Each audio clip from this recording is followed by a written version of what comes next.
Hayyee akkam ooltan Oromoo kabulees akkam bultan ka'oolees akkam ooltan bakka jirtaniin nageenya rabbii sinfaana haa ta'u waanuma wama tokko ka deddeemu wal gurra wal naquun gaariidha walii himuunis bareeda je'eeti maaliif sobni yoo deddeebi'ee dhugaadha taha dharri yoo deddeebi'ee dhugaadha taha waan nuti arra lakki soba jennuutu lafa qabachaa deemaa jechuudha. Gaafa lafa qabate booda gatiidha nama kafalchiisa.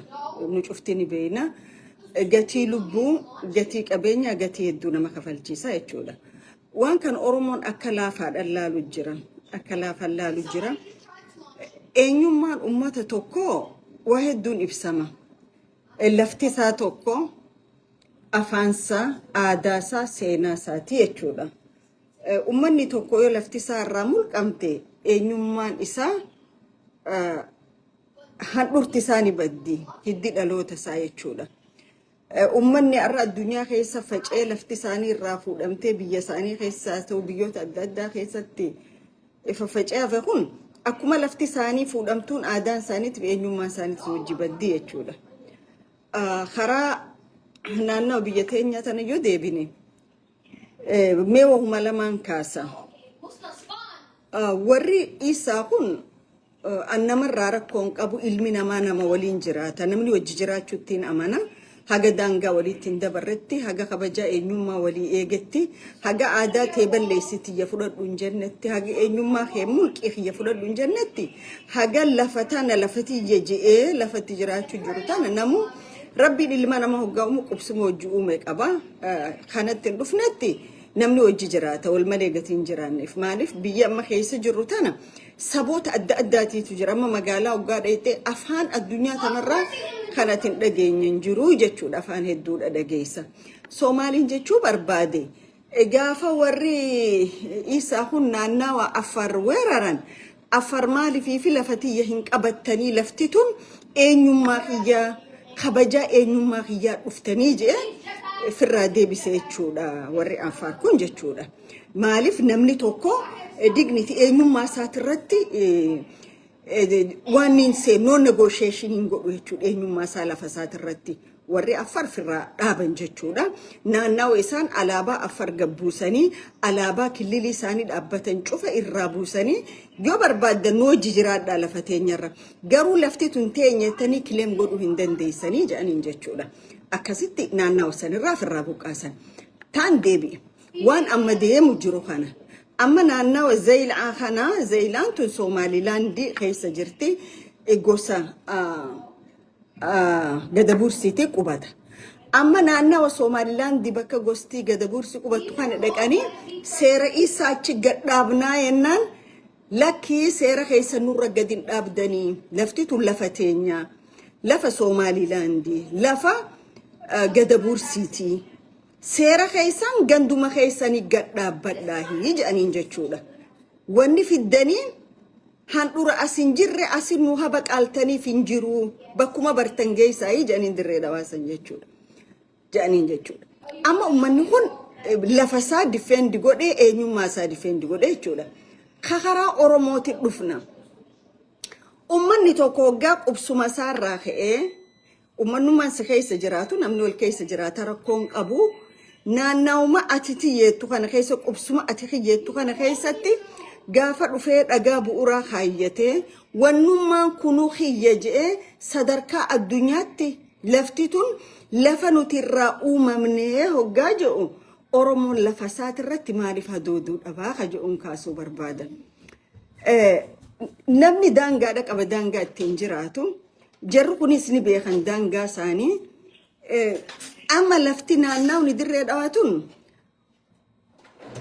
rakkoo guddoo fiduu teessi. Maaliif jennaan sombadha onnee dhaban sombaan nama dutaa jedhan. Hagartee dhaloottoonni naannawa sanii lakkii nuti biitii tanuma isaaniiti keessuma jiraannaa jedhan kan naannawa saniin usuu jechuudha. Maaliif jennaan funyaan dhawan ijaatu booyaa jedhan waliif hin dhiifamuu jechuudha wanni lafaa kun.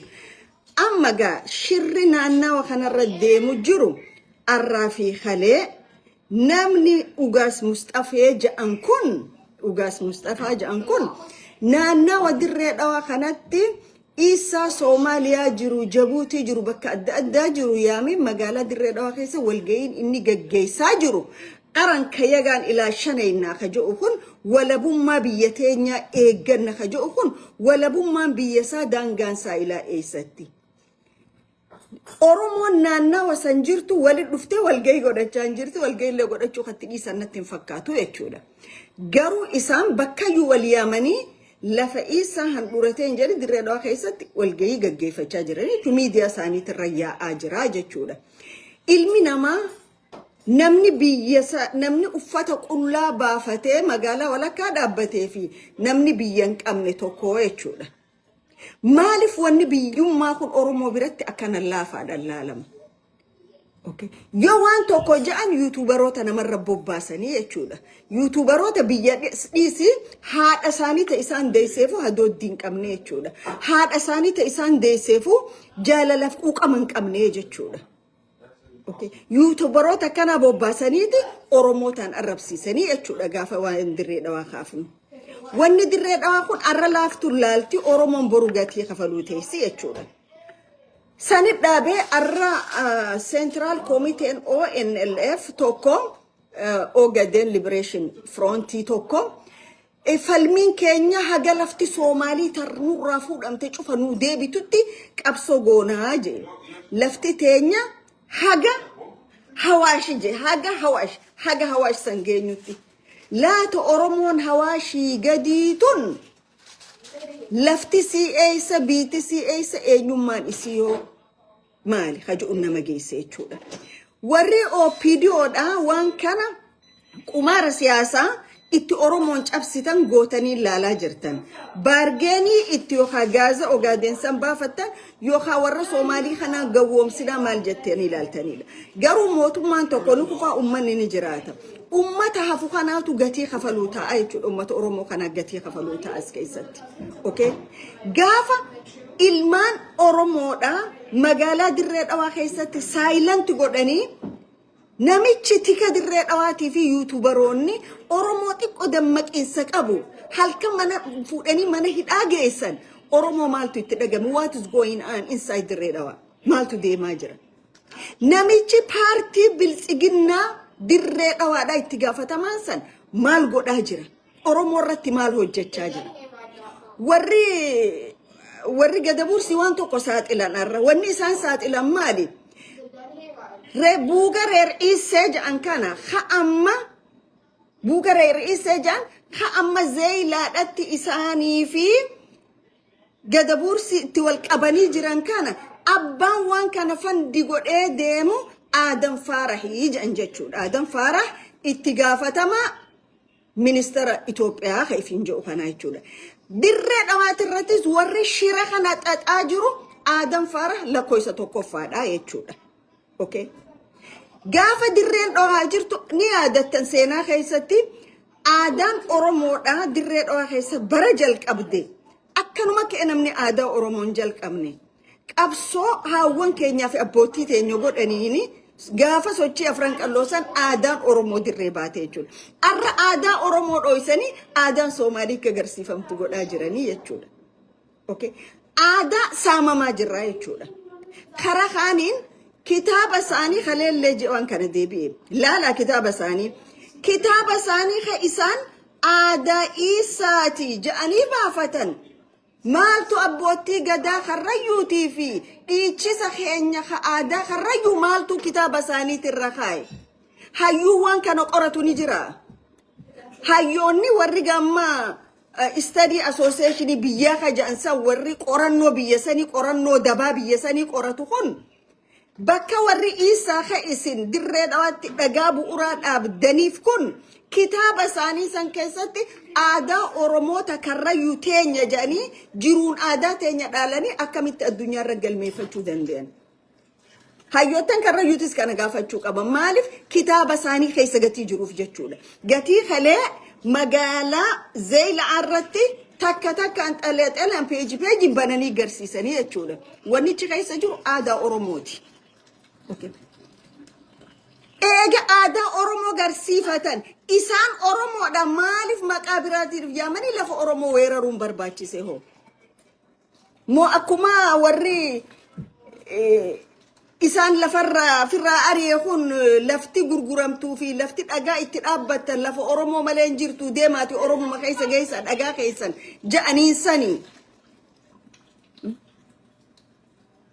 ummanni Oromoo waan kana laafa laaluun irra hin jiraatu laafa laaluun irra hin jiraatu maaliif jarri kun humna isaanii hedduu nama heddumminaan naannawa dirree dhawaa naannawa Jabuutiitirraa naannawa amma Affaar nama isaanii buqqaaftee kanarraa bal'inaan dirree dhawaatti galchaa jiranii jechuudha. Naannawa san sochii naannawa sanii jijjiiruudhaaf lafa san Oromummaarraa Soomaaleessuudhaaf jechuudha. Sochiin isaan godhu jira sochii laaftuudhaa miti. Gaafa nuti dammaynetti it will be too late ta'a jechuudha.